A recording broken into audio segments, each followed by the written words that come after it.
now we're going to get a tour, maybe sort of a briefer tour of the Frank Lloyd Wright house, because if we were going to do a whole tour, it would take, Our extended tour is an hour and a half to 2 hours. Yeah, so that would be quite a bit for us to tackle in this episode, but we're just going to go over some of the Highlights. Highlights, there we go. I was going to say basics, because this house is not basic by any means. No.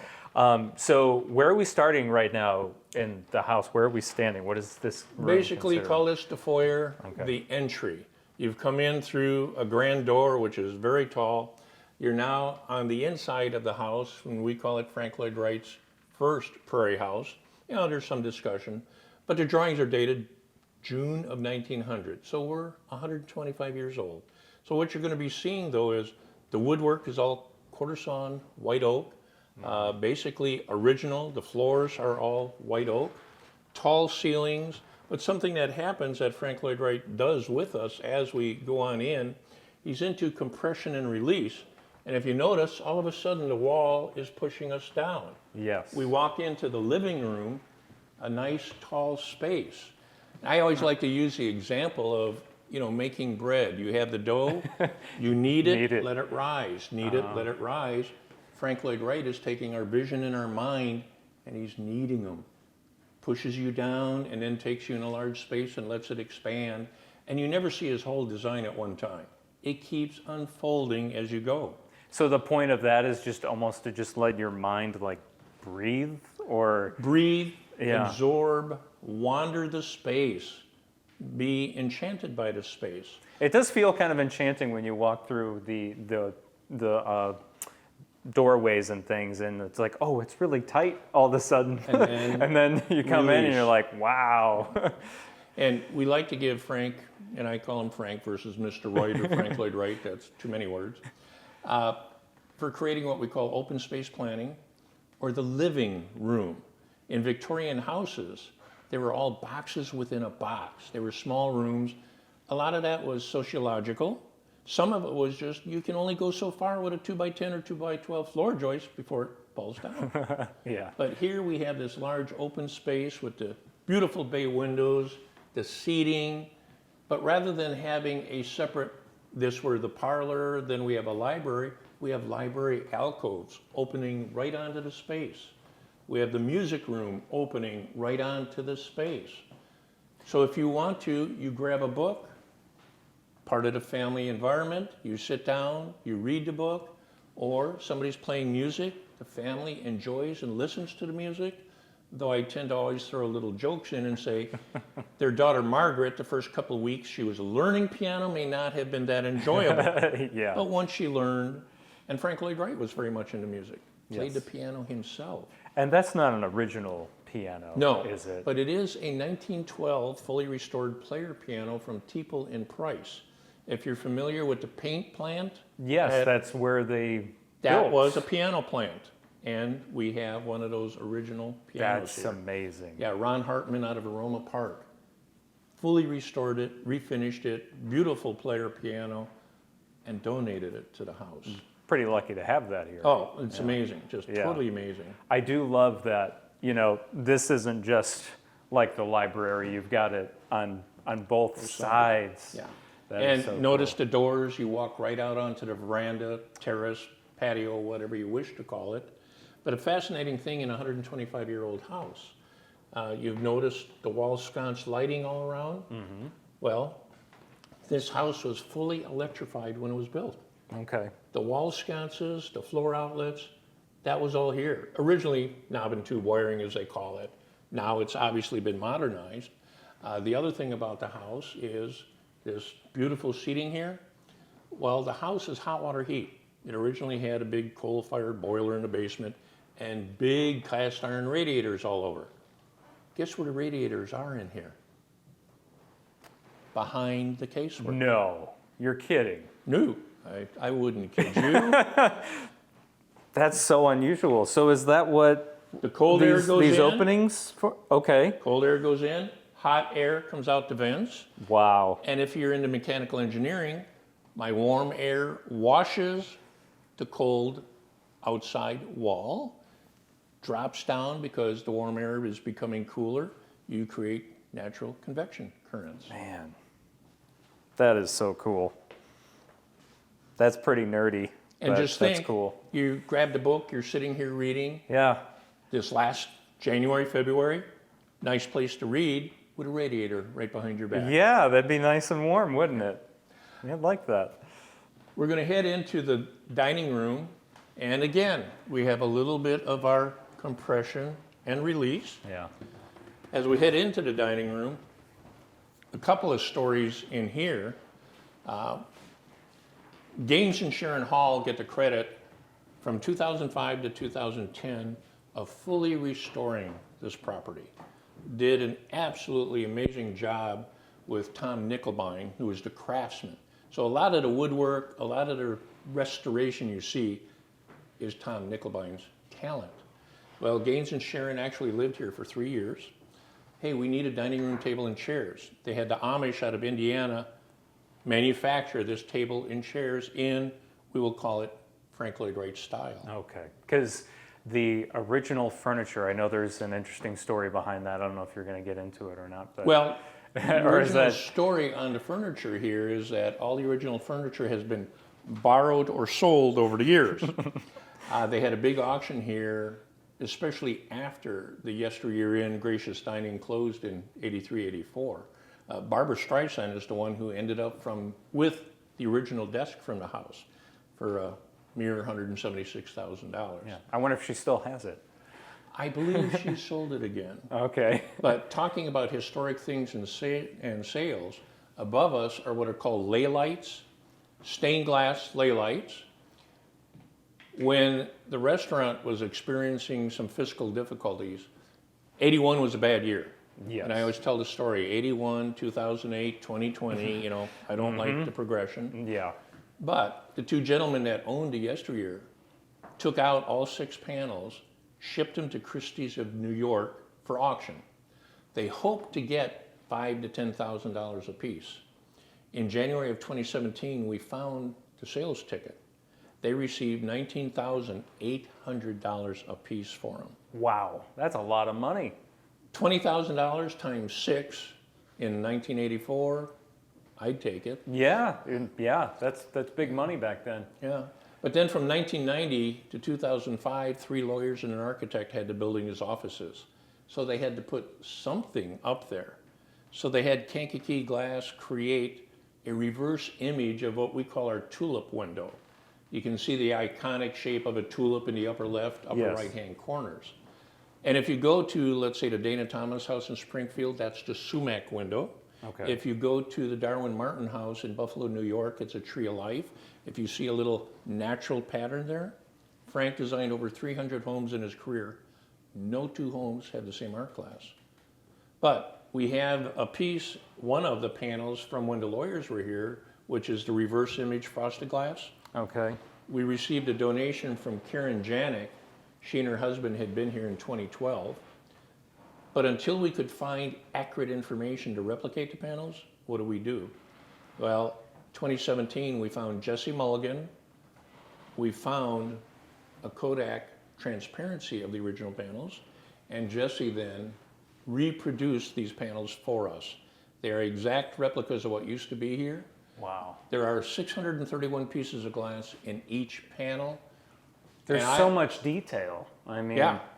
I can't imagine how long it took him just to do one of these. For fun, I can point to the first panel he did and tell you it took 75 hours. I had created a full-size color image. Being an architect, okay, I did some scanning and some fooling around. Yeah. And the last panel took him about 45 hours. Well, once you do one, you start to get a little better. Yeah. And there's what, 6? 6 of them. Yeah. So there's over 4,000 pieces of glass above your head. Oh my gosh. I did find out that the Wolf family of New York had purchased at auction one of the originals a year ago. They sold it at Sotheby's for auction, $300,000 hammer price. And then you have a $25,000. Yes, the fee or whatever. Exactly. Yeah. Oh my gosh. But that shows you a gift, people who love the house. Another gift, Frank Lloyd Wright basically did one major building outside the United States in his career. That was the Imperial Hotel in Tokyo, Japan. John and Kathleen Westberg from Orland Park happened to drive down, park in front, taking pictures, looking at the house. I went outside and said hi. Found out I was an architect. I was familiar with Midway Gardens. I was aware of the Imperial Hotel. And I just had a Frank Lloyd Wright runner with a vase and dried flowers. They asked me what I called the Dairy Queen question. Oh. Bob, we have 12 Imperial Hotel place settings. Would you like them? That's like saying, Bob, do you want to go to Dairy Queen? Right? No, I don't want to go to Dairy Queen. I'll touch them. You won't. But Okay. if you see what is on the back side, it says Imperial, Frank Lloyd Wright's autograph, Tiffany and Company. 1990 or 1890. What is that? Is it 1990 or 1890? I haven't got my glasses on. Yeah. It looks like 1990. But with that being said, we have the 12 place settings because the Imperial family, after Frank had designed and had this hotel built, we need something that matches the character of the hotel. Yeah. So he designed these. And you can tell they're Frank Lloyd Wright. You know what I mean? Wow. Beautiful. One of the things B. Harley Bradley, as a young boy, he had polio. Yes, I remember hearing that. So when he was, by the time he moved into this house, did he have any side effects of having polio still? Or Back at that age, when you had polio, you basically had the iron leg braces and you were on crutches. Yeah. And very similar to a prior president that hardly anybody knew couldn't get around very well. I had seen a picture of him sitting at a desk, and it was a corporate picture. Well, Grandpa is David Bradley, who the village of Bradley is named after, because it used to be the village of North Kankakee. Correct. And then Grandpa's chairman of the board, but he's standing. All right, B. Harley's dad is president of the company, he's standing. B. Harley's uncle is treasurer, he's standing. B. Harley is the secretary of the corporation. He's sitting at the desk. Kind of a upside down corporate picture. Yeah. But knowing he had polio, a lot of pictures from the family, you can't tell, you don't know. But Frank Lloyd Wright, when he did designs, his houses, multi-level floors, right? Yeah, right. 2 steps up to the dining room, 3 steps down to the lounge. Well, you're in a house that is 3,000 square feet per floor, 3 floors. Yeah. But this whole first floor, there are no steps. Well, you do not put steps in if your client is on crutches and leg irons. And I actually had a great uncle I grew up with, Uncle Rob. As a kid, I remember carrying his braces to him and working with him all the time. So did he ever go upstairs then? He must No, have, must this not have. is their master bedroom. Okay. This is B. Harley Bradley's and Anna Hickok Bradley's bedroom.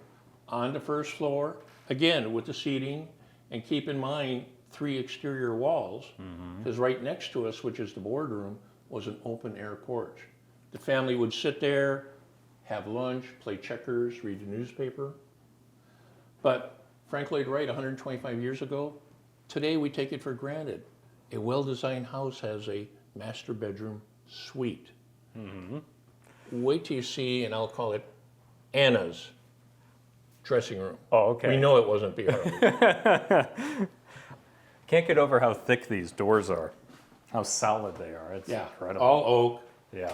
But Oh, wow. look at the storage, look at the drawers. Man. And Yeah. what's kind of fascinating is, And this is all original, Yeah. right? All the wood here? yeah, and if you're getting ready for that big dinner in the evening, Sure. well, everybody when they're remodeling their 1940, 1950 house, I want a tri-view mirror medicine cabinet. I have to do my hair or my beard. Well, Frank says, no, we're just going to give you the whole 9 yards. We have a complete full height. Open the doors. I had mentioned earlier my little term though. This was originally art glass. Sadly, it's been borrowed or sold, but we're looking someday a donor to come back with it. But we have the bedroom, the dressing room, and the connecting bathroom that when you take a look at the bathroom, it's the original medicine cabinet clawfoot tub, everything connected, and think this design is 125 years old. Yeah. Wow.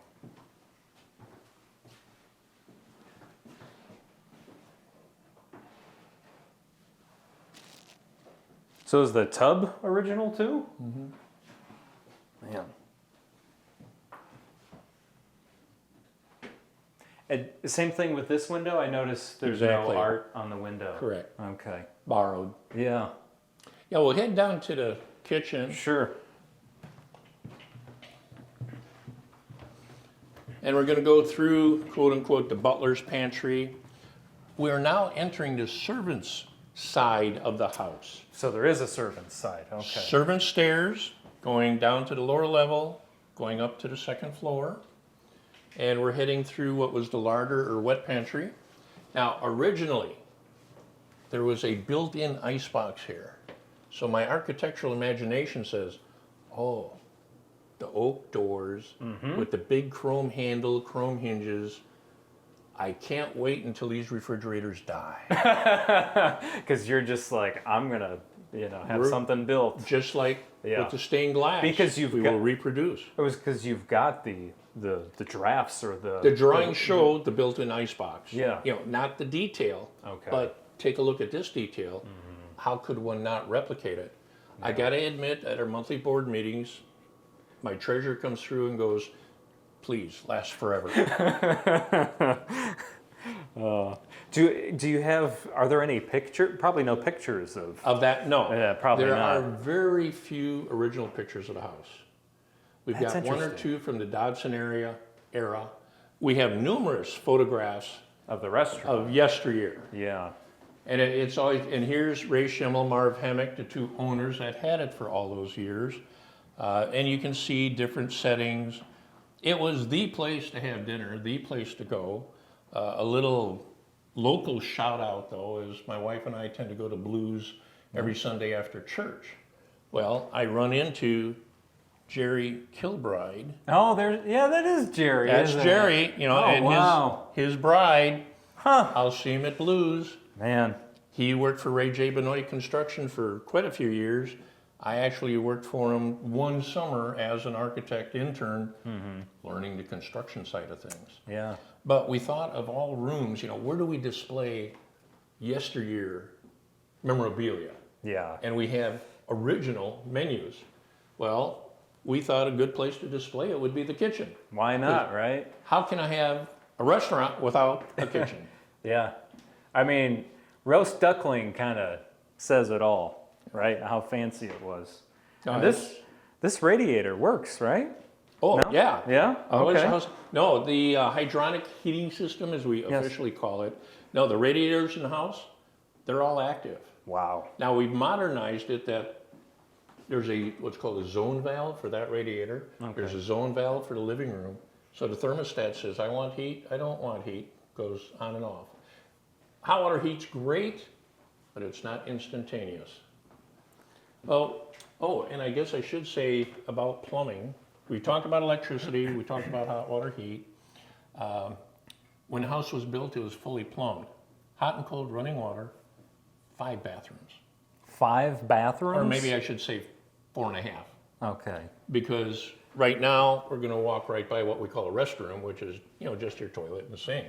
But yeah, that amount of indoor plumbing. Well, it is, you said 3,000 square foot for each level, right? So, Correct. Yep. Yeah, very good that's memory. a lot. Wow. We'll head upstairs. I'll show you a couple of rooms there, and then we'll head next I door. love this staircase. Well, and for fun, you'll notice the tread lighting. Yes. I say the lighting is original. The tread lighting right here and this globe are not original. And just for fun, if we're on a tour and our tours come down the stairs, Yeah. do you know how many people do not know there are 2 steps there? I could see they just kind of blend in.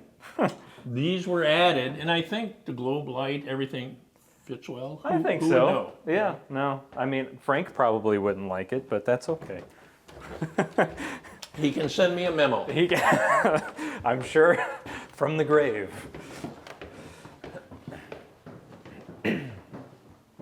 It's interesting that that there's not like that the staircase is open. There's not the compression again, No, like on the that stairs. Very gracious, wide stairway. You look at this. Yeah. And when we get to the top of the stairs, very open, gracious landing area. Yeah. There are 2 guest bedrooms. Ironically, those are the only 2 rooms in the house that do not have a view of the river. No, they don't. They view north, right? Which is another Frank Lloyd Wright house, the Hickox house. So Yeah. what a view. That's a good view. Yeah.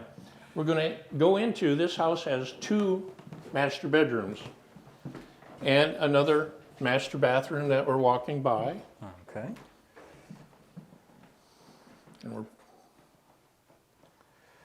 And so this echoes what's almost directly. Yes, Under look at the us, window right? seating. Yeah. The radiators are hidden behind the casework. Okay. Now, it's kind of like, why does a house have 2 master bedrooms? This was B. Harley Bradley's parents' bedroom. And part of our supposition is, as parents, they had to spend a little extra time, a little extra effort helping their son grow up who had polio. Well, B. Harley marries into money, secretary of a large corporation. They're doing well. The village of North Kankakee gets named after the Bradley family. So, hey, Mom, Dad, we have this young architect who's pseudo-famous designing an unbelievable house for us. We have our daughter, Margaret. We have 2 live-in servants, day cook. Payback. How about Mom and Dad, you come and live here with us? And the other thing is, Grandpa and Grandma living here with the young granddaughter. Yes, with the kid. What Yeah. granddaughter wouldn't have a good time with that? And the same with the grandparents. So very similar. It's got the beautiful walk-in dressing room. Oh wow. So Anna had hers. Her mother-in-law Yeah. had the beautiful room also. And Gaines Hall and Sharon, when they lived here, used this as their master bedroom. And Gaines would be getting on his shirt, tie, the typical old-time business. Sure. But he said it was beautiful, standing here, getting ready to go up Chicago to the office, putting on his tie, looking out I mean, over the river. yeah. You don't get a much better view than that, Now, how do you start a day? right? Ah, that would be wonderful to start your day like that. And I mean, you can see the Shapiro Tower from Yes. there too. Yeah. Yeah, the clock tower. Yeah. A little side story, and we'll head down, but Frank Lloyd Wright, had a little tumultuous family life and such, went through the divorce with Catherine. They had 6 children. And Frank was with Alfred MacArthur one day. I always embellished the story saying, he was crying in his beer because some of your designs, some of your buildings as an architect are almost as near and dear to you as one of your children. Well, you've already mentioned, look at Centennial Chapel. Yes. Wow, how many architects get to do something like that in their career? So as Frank is talking to Alfred, Catherine and I are divorcing, and I'm afraid I'm going to lose the home studio in Oak Park. So he's going to lose a very close part of him. Alfred owned an insurance company and says, well, Frank, what's the house worth? Here's half of that cash value. Frank's also known for not being all that good at paying bills. So 2 years later, Alfred says, hey, Frank, it wasn't a donation, it wasn't a gift or a scholarship, it was a loan. Oh boy. You need to pay me back. I always tell the story of Frank, I just don't happen to have my checkbook on me. But they were at the home studio. Well, Frank leans over at the home studio and says, Alfred, you see these 2 classical beds that my children don't use anymore? I'll give you these 2 beds as payment for the loan. Not quite sure their value at that time, but heaven knows what their value is now. We got a phone call from Mary Schneider in Detroit, Michigan a couple of years ago, who told us the whole story about Alfred. Okay, that's interesting. Yeah. Well, Alfred happened to be her grandfather. Okay. So when Alfred and his wife passed, the beds went to her mom and dad. So she helped move. When her mom and dad passed, the beds went to her in the basement at Detroit. Knocked down, but there they were Sure. sitting in a corner. She goes, we moved twice, so that means I moved these beds 4 times. Our kids are grown and gone. Husband and I are retiring in Florida. I really don't want to move the beds again. So I'm leading up to the Dairy Queen question. Would the Bradley house like these beds? Are you kidding? That story from Frank Lloyd Wright's home and studio in our house now? She delivered them. Oh, wow. I didn't even have to go pick them up. That's priceless. And here's what's so unique. Take a look at the shaping of the canopy, the angularity. Mm-hmm. Take a look at the angularity and shaping of the bay window. Oh, I see. Then, Wow. and again, I've got hidden radiators. You don't see any slots in the floor. No, there's no slots in these. But if you'll notice the end of the seat, the balustrading, Yeah. it goes all the way to the floor. So my cold air goes in under the bench, gets heated by the radiator and comes out. Now when I build a bed with a canopy, if I have a flat headboard, it's going to sag, isn't it? Yes. I need to put side panels to keep it nice and square. Look at the balustrading on the side panels and look at the balustrading on the bench. It's the same. And how they fit the room perfectly with the wall sconces. Yeah. You'd think they were here from day one. No, I mean they look like it. No, it's, Yeah. and again, Wow. the beds, the china, the rugs, gifts from terrific people. Okay. I'll show you Margaret's room. Really love the chandeliers up here. Well, don't tell that to Frank. Oh, these aren't original. No. Okay. What They did were they look? added during the Dodson era. Okay. Joseph Dodson and his wife Edith, because we have a large picture of Edith sitting in that room, and you can see the chandelier. Okay. So we know they were added after. Did they look something like these, or were these not original either? Frank was not that much into chandeliers. Okay. There probably was no light here. It got added. Because I will admit, this house right now in the daytime, even a cloudy day, it's not bad. But in the evening, it's dark. I'm sure it is. We'd all have 75-watt light bulbs in here. These are all 40s. Okay. Now, you can take a peek at the servants' quarters here. 2 young gals from Germany. This was their day room and their bedroom. Oh, okay. Man, that is tiny. Now, in the restoration, this door and frame originally was at the top of the stairs. See, the servants could come up, Oh, this go is to their room, and go back down again. okay. When the lawyers were here and put in air conditioning, all the control wiring, the copper piping, and everything got put in that where the door was in Sure. the wall. When they re-electrified the place and put in the new electrical panel, the conduit and everything, they put it in this wall where the door used to be around the corner. That way, the servants came up the stairs to their day room, bedroom, or came up the stairs, turned right, and this is a servant's bathroom, never entered the house. The only time the servants would come through this doorway into the family portion of the house, turn down the beds at night, make the beds in the morning, dust, clean, laundry. Right. And I also think the servants, being young gals, early 20s, probably were good friends and buddies with Margaret, the daughter. So we have now, and it was just a few months ago, acquired, we'll call it Victorian, but it's an 1860s bed Okay. with the matching dresser that we just got. But when we got them to flesh out the exhibit, which is Margaret's room, I mean, just look how it matches. The oak trim, it's quarter sawn. The one thing we want to do, which I'm getting, we've already got the teddy bears and a tea set and the Oh, dollies. yeah. Dolly and me tea. I told Debbie and Wendy, I said, we need, young little girl, 12-year-old, whatever, trinkets here. I made the bad joke of, No, I guess Elvis wouldn't be the proper era. No, we'll leave him for later. So do these pieces of furniture have any significant stories like the other ones, or were they? Well, significant story would be is my wife and I are taking care of her uncle who's in a nursing home now. So we have to take care of his house and medical and everything else. This actually came from the Drexel family of Dwight, Illinois. Okay. And they are third generation. Oh, so yeah. Well, you said late 1800s, right? Yeah. So it's my wife's like, what do we do with this? And I said, I know a great place where we can store it.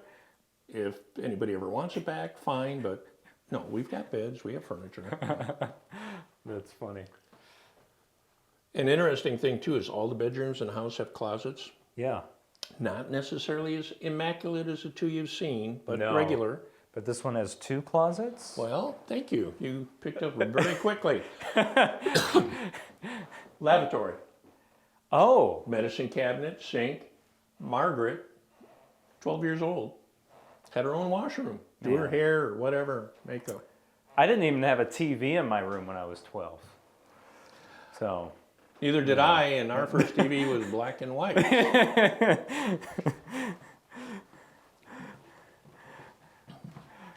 They did not have air conditioning in 1900. This was a screened-in sleeping porch. Oh.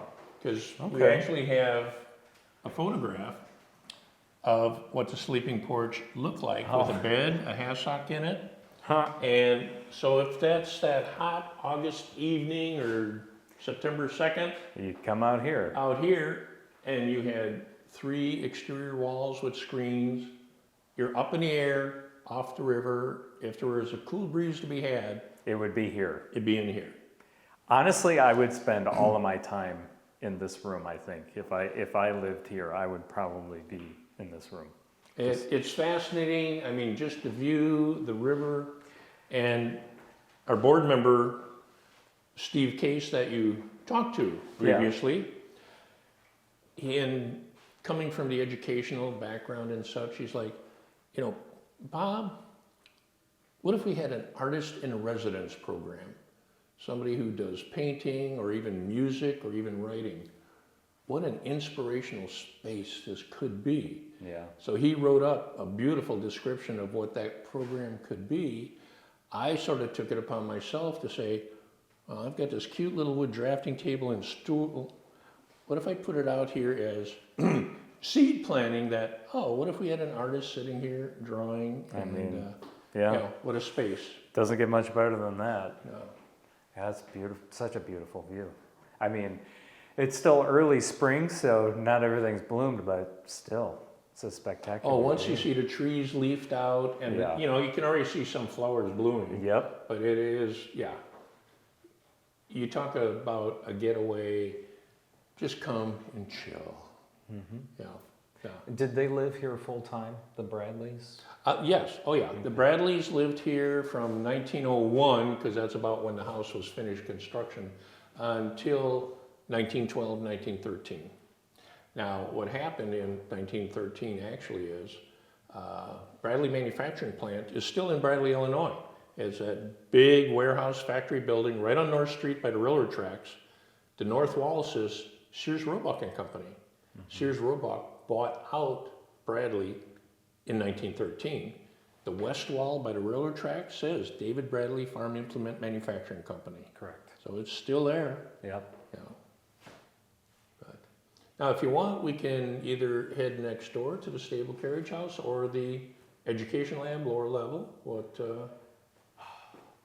I mean, what great choices. Honestly, wherever you want to go We'll to hit next. downstairs very quickly. Okay. And then we'll head across, you know. Awesome. That sounds good.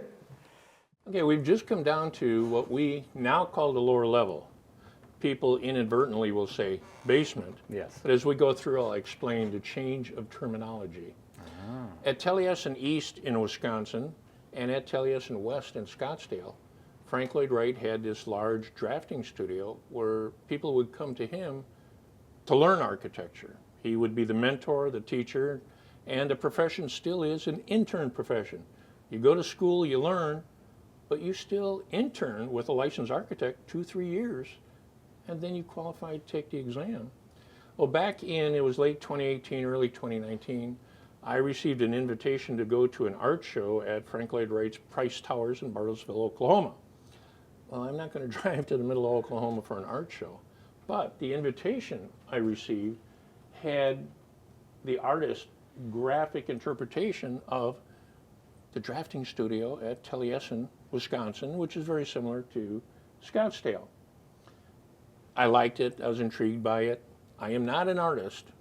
I'm an architect draftsman. I am jealous and envious of artists. But I had that stored away. This lower level was treated as a basement. The special events committee and others, there was stuff piled up all over. You couldn't even see the walls. Bookcases, big boxes. One day I happened to be down here and I had to move a shelf to get at some equipment. Wait, we have split-face stone walls down here. The rendering has stone. I've got wood framing. They're not rafters, but it's exposed framing. Yeah.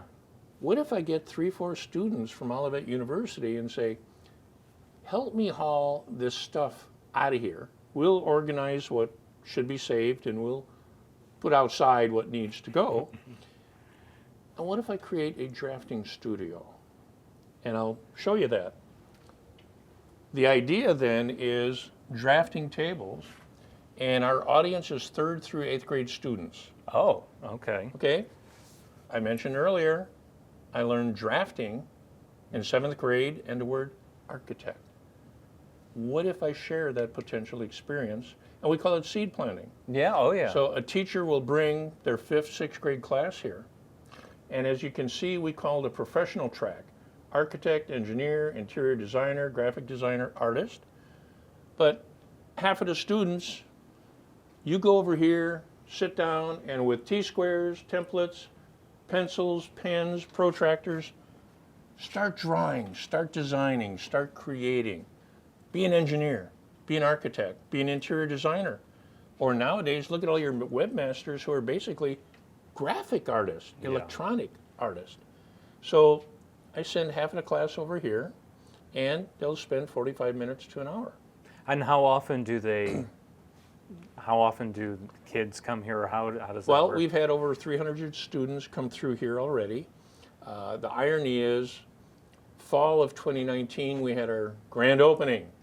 Gee, what happened January, February of 2020? So, we lost 2 years. Yeah. Because schools aren't going to bus kids, put them together. Yeah. So, but Limestone, Bradley, I still call it maternity BVM, McNamara. Okay. Yeah. Kankakee. In fact, we had a Kankakee class literally walk here to go to the lab. How perfect.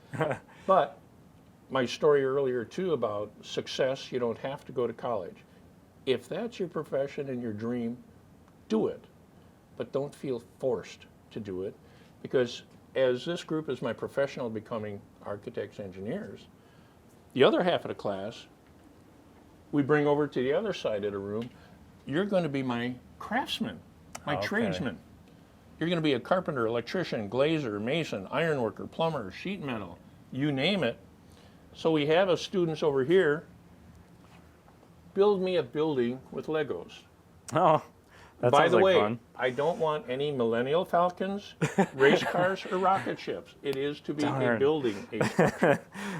So, the kids enjoy that. They go at it. But at the same time, and just for fun to pan, here's the original photo of the original laylights upstairs that Karen Janik had seen and her husband that enticed them to pay for the reproductions. Yeah. But we have students then who will come over and they'll build with Lincoln logs. So you learn structure, you learn center of gravity. Yeah, But those are the fun. cool thing about Lincoln logs? Lincoln logs were created by John Wright, Frank's son. I did not know that. That's kind of wild. That is wild.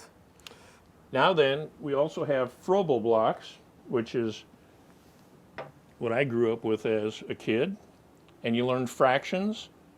2 of the square blocks equals 1 big rectangle. Yeah. The story is that when Frank was 8 years old, his mother bought him the Froebel block gift set. And when he was 60 years old, he was being interviewed. How do you come up with these designs, these shapes, and what you do? And you'll notice there's even an arch, and there are multiple interior arches here. Frank is quoted as saying, well, I close my eyes and I can still feel those blocks in my hands in the different shapes. And that's how I come up with my design for the buildings. Wow. And Froebel is accredited with the concept of kindergarten. 18th century German educator. I forgot about that.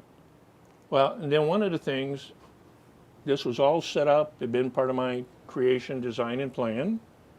And I almost hate to admit to it, but to give credit where credit is due, Susan LaMore, our current president, came up to me and said, Bob, what do you think of these plastic shapes? Look at the bucket.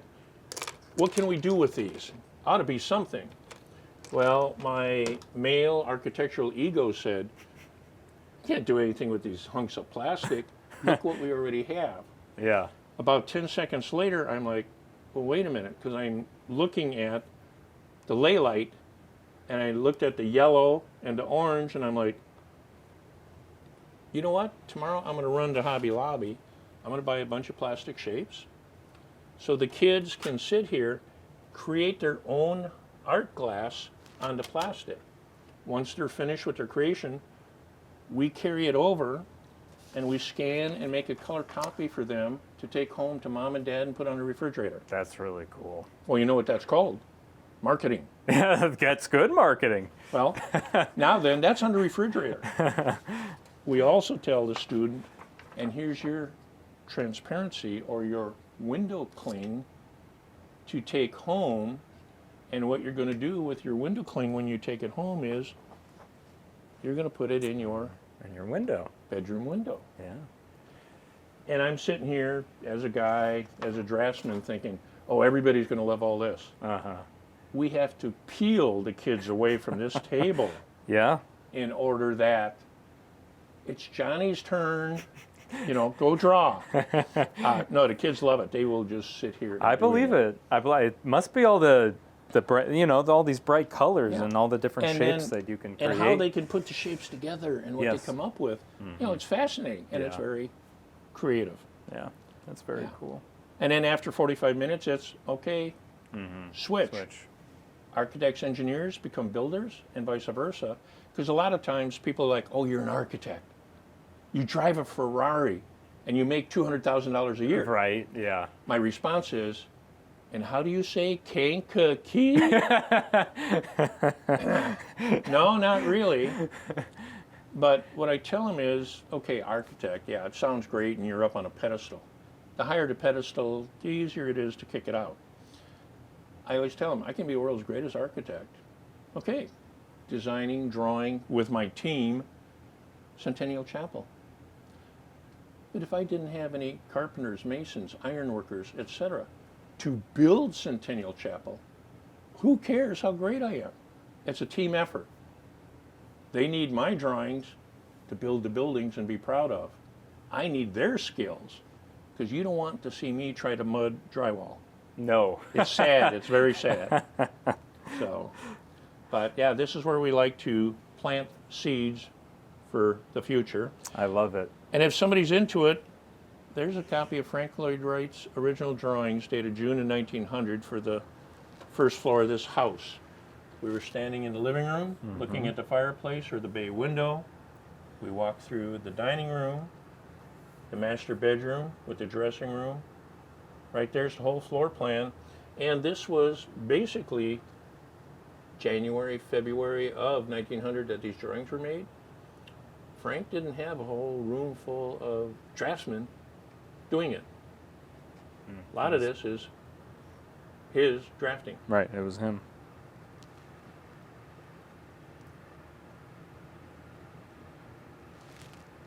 And just incredible detail, even in the drafting, you know. Lots of detail.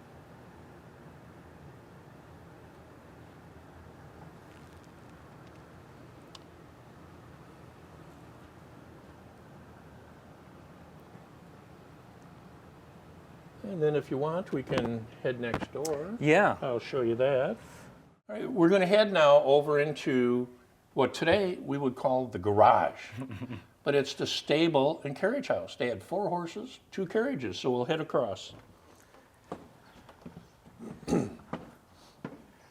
And was this walkway always like this? This is original, always been Okay. here. And I mean, just look at the view of the river Oh, yeah. as it's we're heading gorgeous. over here.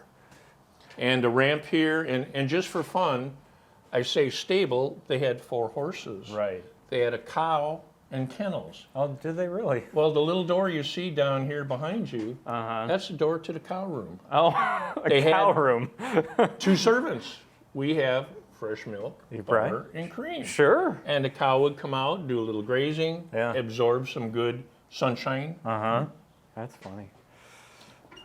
But we're going to head into now, it's called the gift shop, Right. but originally the stable. Mm-hmm. And you can see the 4 horse stalls. Oh, so this was originally how? Yes. Okay. And the railings and the piping. Yeah. Each horse actually had their own window overlooking the river and the outside. That was very nice of them. And these are all casement windows. Frank Lloyd Wright did not like what you call double hung windows, because a double hung window, if you look at a double hung, you know, it's a panel of glass Yep. with wood frame, panel of glass with wood frame, called a sash, moves up and down. Frank loved nature. Well, in a double hung window, you have that piece of wood Wood right right in the across, middle. like a guillotine cutting your view of nature. Yes. New casement window. But what's fascinating about this is you look at it, very rich space, very excellent for displaying merchandise. Well, when Steve Small had the property, he was told by John Eifler it's $1 million to restore this building. I remember, and the carriage house was in the worst shape, right? Well, Wasn't it? Take a look behind you. That was the shape of the carriage house when Gaines and Sharon Hall purchased it in 2005 to restore it. It had collapsed. It was a mess. Almost looks like there was a fire. Yeah, it's basically rotting wood, weathering. Okay. Yikes. Now, with that being said, wow, $1 million. But with Tom Nickelbine, they actually, in 11 months, restored this building, opened it up as a gift shop for $400,000. That's incredible. Now, you look at the wood paneling, the displays, the quality and everything. This was restored to the original drawings. The only thing Sharon added to make it a gift shop, the track lighting that we see in here, added the glass shelves and metal standards to display merchandise. And look how beautifully horse stalls display merchandise. They do, yeah. Added the works out. baseboard heat and the air conditioning. But the wood paneling and everything else, That would have been that way when. when the horses were here. Okay. Yeah. And in fact, just to show you the design quality imaging of Frank Lloyd Wright, I need to divide my animal space from the regular space Yeah. to keep all the body heat here during December, January, February. Okay. So this door is for animal body heat. I come from a farm in Wisconsin. When do you ever put glass panels, trim work, and detail panelization in a barn door? If you're Frank Lloyd Wright, you do. You do it. You got it, exactly. And this is the original door. It was saved because it's a pocket door. The 2 walls saved it. This was the carriage space. And again, how And well there's it an works. upstairs? There is an upstairs with 3 gables. One gable overlooks the street to the east. The other gable, with casement windows, overlooks the Frank Lloyd Wright Hickok's house. The other gable looks west over the river. Full height space. That's right in Kankakee offices. You know, Debbie, Wendy, Cheryl, all computers Okay. work up there, etc. What was that? Did anyone stay up there originally, or what was that used for? You would look at it and say, oh, you know, perfect place for coachmen, groundsmen, or whatever. Yeah. But it's not insulated or anything, so I don't see how you would quite live there. And especially we've heard, during that time period. yeah, we've heard no stories or pictures or anything about anybody living up there. I just think, and there's even a story or two that B. Harley Bradley, even though he had polio, still liked to, if I use the term, drive his own carriage. But the reason of 4 horses and 2 carriages, B. Harley Bradley, well, the wife Anna Hickox Bradley, the next door is Warren Hickox Jr., older sister, younger brother. Well, let's keep the horses, carriages, and everything together. 1 hay loft, 1 straw loft, 1 gutter to muck out. Mm-hmm. But same thing in here. The chevron paneling and everything, all back to original. Added the lights, added the baseboard heat, and you have an automatic gift shop. Yeah. A fascinating thing is around the corner here, which is terrific for guests because we've had people from all 50 states now, 29 countries. Well, people show up from Chicago, Champaign, that's nice. People show up from Oklahoma, Texas. Do you have a restroom? Yes, right around the corner. That restroom is original. Oh, wow. In 1900, they put a restroom in the barn. Thought of everything. So, no. And then this is the door, right? Big sliding barn door that you would open it up, carriages go in and out. And again, Frank Lloyd Wright, just to tell a little story about the guy. How many sheds or barns have you seen the door on the inside? It's usually on the outside. Always. Yeah. And here's why. Okay, Frank Lloyd Wright did not like clutter. We have multiple benches in here. You saw all the benches in the house. He did not like clutter. Well, any typical farmer would have how many 16 penny nails in the wall? Here's my rakes, my forks, my shovels. Hey, what is it you put on a horse to pull a carriage? Piece of leather strapping, harnesses? The reins, harnesses. I'd have them all hanging here. Frank would detest that. Frank has a door on the inside. You can't put any nails in the wall. Here's the other thing though. As a kid, how many times did I go out to the shed in the middle of winter in Wisconsin? Ice, snow, leaves, twigs. Half of the work was getting stuff out of the way to open the door. I don't care how much ice and snow is outside. I open this door anytime I want. Mm-hmm. So Frank was not only meticulous about a space, but it works any time of year. Yeah, he's thinking about the weather. Yeah. The last unique thing I'll share today, as we go into the tack room, this is where you'd sit down, change your boots. Here's where you'd work on the harnesses or whatever. Okay. And how I mentioned, Frank did not want anything hung around. Well, I've got 3 closets here. Frank was part Nostradamus. He could tell the future. He knew that someday this would be the most amazing gift shop. So I'm going to go with this beautiful pine beadboard paneling that is stained and looks gorgeous. Also, I'm going to put in closets. And a closet's typically 2 feet deep, right? Well, if I had a gift shop closet, and forgive me, but we sell, memorabilia, knickknacks, all these little things. If it was 2 feet deep, could you find anything? No, probably not. Probably not. Well, Frank built 8-inch deep closets. Oh my gosh. Look how perfect the merchandise is here. I don't have anything buried. I grab what I want. Yeah. But you know why these closets are only 8 inches deep? On the drawings, they are labeled harness, harness, harness. A harness is leather straps with metal knuckles. A couple of hooks. All my leather straps are hidden away beautifully. You don't see them. Behind the doors in an 8-inch deep closet. How did Frank know that's perfect for a gift shop? Like you said, he could see the future. Bingo. Yeah. And I'll close with a sad thing. This is all plain glass. And it wasn't originally. None of the windows or the glass in the house were originally plain. They all had some type of design on them, correct? Well, the family's portion of the house was all tulip window. This portion, this wall of the stable and carriage house was tulip window. The servants' quarters and lower level, always plain glass. The horses' windows, plain glass.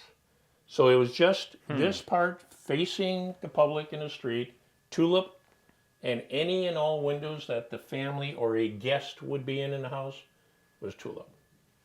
And we're about 85% original windows.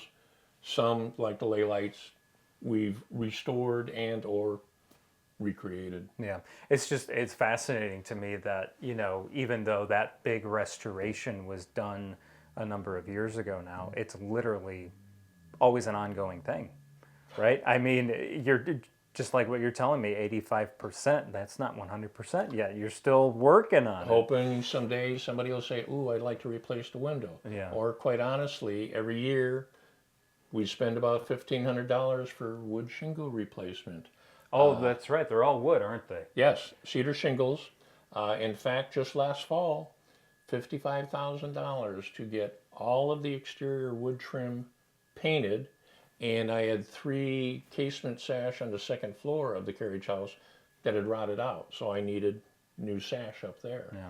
So there's a couple $1,000s every year for what we will call preservation, restoration. Right, because that's the thing. It's not, you're not, the goal is to preserve the way it is as much as possible. It's not like, oh, we're going to put a modern roof on this house. The question got said, know. oh, how much for the wood shingle roof? Well, anywhere between $300,000 to $500,000.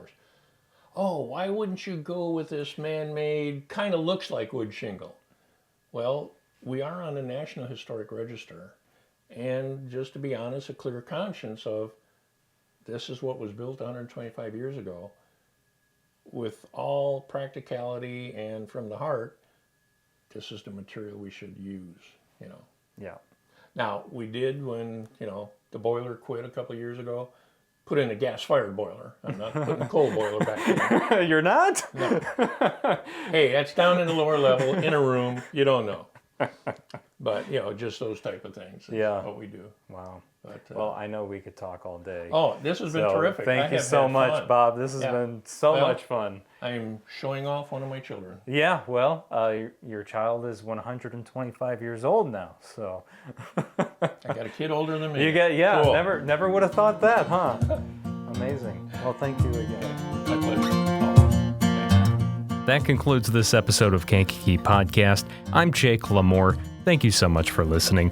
Please hit that subscribe button if you haven't already and leave us a rating and review on Apple Podcasts and Spotify. Follow us on Facebook, Instagram, and LinkedIn at Kankakee Podcast. Shout out to Stephanie Vanderweide for supporting the show each month through Patreon. If you want your name announced on a future episode, you can sign up at patreon.com/Kankakee Podcast.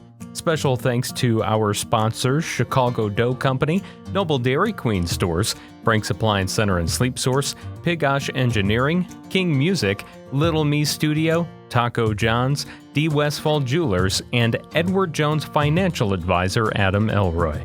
Kankakee Podcast is produced by the fine team at Pathfinder, a full-service marketing agency in downtown Kankakee. Learn more at yourpathfinder.io. Our theme song is by Lupe Carroll. This river